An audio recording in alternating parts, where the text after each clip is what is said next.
আপনি যে ক্রিস্টাল ধারণ করতে বা রেমেডিস বা ক্রিস্টাল যখন যে চার্জ করতে, এটা তো অনেকেই জানে না যে ক্রিস্টাল নিলে ক্রিস্টালে চার্জ করতে হয়। তো এটার ব্যাপারে আপনি যদি কিছু তথ্য আমাদেরকে সামান্য দিয়ে থাকেন তাহলে ভালো হয়। হ্যাঁ, অবশ্যই। অ্যাকচুয়াল ক্রিস্টালও সেই রত্নের মতোই বিভিন্ন পারপাস অনুযায়ী পড়া হয়। রত্নের সাবস্টিটিউট হিসাবে ক্রিস্টাল পড়া হয়।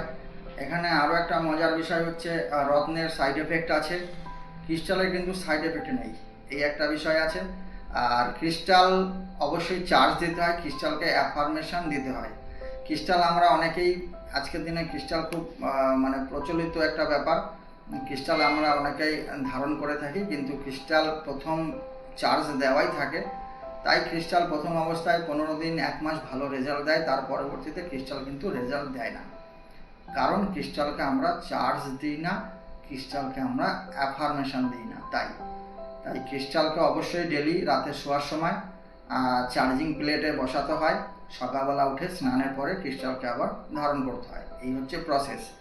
এবং ক্রিস্টালকে অ্যাফার্মেশন দিতে হয় এবং শুভ মুহূর্তে ক্রিস্টাল ধারণ করতে হয়। এই নয় যে কিনে নিয়ে আসলাম পরে নিলাম, এরম না। সব কিছুরই একটা মুহূর্ত আছে, সব কিছুরই একটা শুভ সময় আছে, সেই সময়তে ক্রিস্টাল পড়তে হয় এবং অ্যাফার্মেশন দিতে হয় কিছুদিন পর পর। অবশ্যই ক্রিস্টাল খুব ভালো কাজ করে।